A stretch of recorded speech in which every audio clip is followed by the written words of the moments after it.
रोहतक में मुख्यमंत्री नायब सिंह सैनी ने महिला आरक्षण को लेकर केंद्र सरकार की प्रतिबद्धता को दोहराया है। उन्होंने कहा है कि सरकार ने ऐतिहासिक फैसला लेते हुए महिलाओं को 33% आरक्षण देने का रास्ता साफ किया, लेकिन विपक्ष ने इसका विरोध किया। मुख्यमंत्री की ओर से क्या कुछ कहा गया है, इस खास रिपोर्ट में देखिए। महिला आरक्षण पर मुख्यमंत्री की बड़ी प्रेस कॉन्फ्रेंस। सीएम बोली, महिलाओं को अधिकार दिलाने में सरकार आगे। विपक्ष पर जमकर बरसे मुख्यमंत्री नायब सिंह सैनी। रोहतक में आयोजित प्रेस कॉन्फ्रेंस के दौरान मुख्यमंत्री नायब सिंह सैनी ने महिला आरक्षण को लेकर सरकार की स्पष्ट और निर्णायक सोच सामने रखी। उन्होंने कहा कि नारी शक्ति वंदन अधिनियम का उद्देश्य महिलाओं को सशक्त बनाना है और सरकार ने ये सुनिश्चित किया है कि बहनों को इसका लाभ जल्द से जल्द मिले।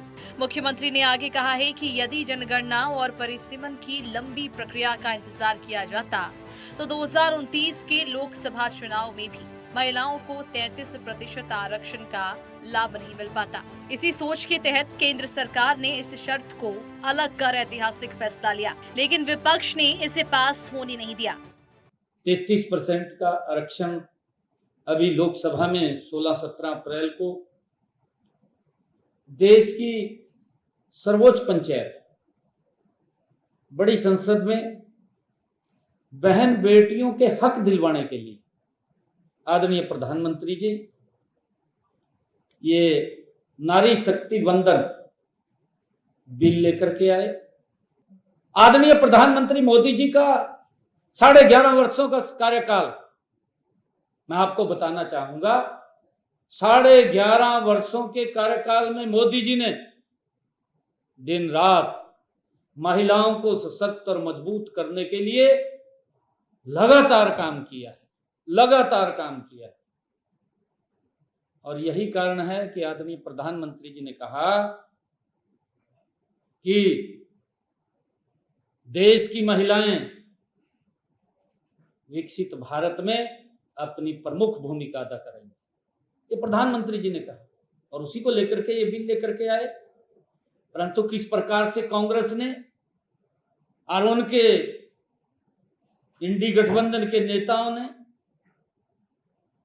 किस प्रकार से उस बिल का विरोध किया। ये विरोध बिल का नहीं हुआ, ये नारी जगत के अंदर नारी के सम्मान को ठेस पहुंचाने का काम कांग्रेस पार्टी और उसके जो सहयोगी दल हैं उन्होंने किया है, जिसको देश की नारी कभी माफ नहीं करेगी। पिछले 2 दिनों के अंदर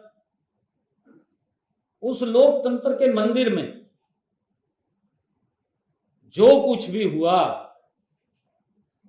साथियों, वह न केवल अलोकतांत्रिक था बल्कि हमारे देश की आदि आबादी के भविष्य पर एक बड़ा प्रहार भी कांग्रेस और उसके सहयोगी दलों ने किया है।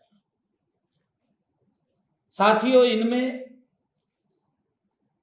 संसद में कांग्रेस, टीएमसी, समाजवादी पार्टी और डीएमके जैसे विपक्षी दलों का असली चेहरा, वो वोट तो ले लेते हैं महिलाओं की, वोट लेकर के सत्ता में भी रहे हैं। आज तक महिलाओं ने इनको दिया है, अब लेने का वक्त था महिलाओं का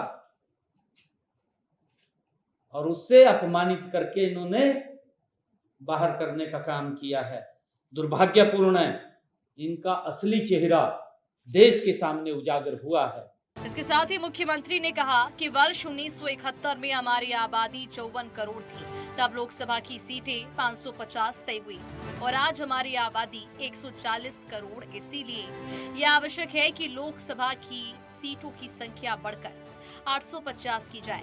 इसको लेकर विपक्ष ने एक और झूठ फैलाया कि इससे दक्षिण भारत के राज्यों को नुकसान होगा। कांग्रेस की नकारात्मक और विकास विरोधी राजनीति का मूल मंत्र रहा अटकाओ, लटकाओ और भटकाओ। मुख्यमंत्री नायब सिंह सैनी का स्पष्ट दृष्टिकोण है कि सरकार महिला सशक्तिकरण को सर्वोच्च प्राथमिकता देते हुए नारी शक्ति वंदन अधिनियम को जल्द लागू करने के लिए प्रतिबद्ध है। प्रक्रियात्मक अड़चनों को दूर कर महिलाओं को समय पर 33% आरक्षण का लाभ दिलाने की दिशा में ठोस कदम उठाए गए। साथ ही बढ़ती आबादी के अनुरूप लोकसभा सीटों में वृद्धि की आवश्यकता भी दूरदर्शी सोच का हिस्सा है, लेकिन विपक्ष ने इस सकारात्मक पहलू का समर्थन करने के बजाय लगातार भ्रम फैलाने और अड़चनें पैदा करने का काम किया। सरकार जहां ऐतिहासिक फैसले लेकर देश को आगे बढ़ाने में जुटी हुई है, तो वहीं विपक्ष की राजनीति केवल विरोध, विलंब और भटकाव तक सीमित नजर आती है।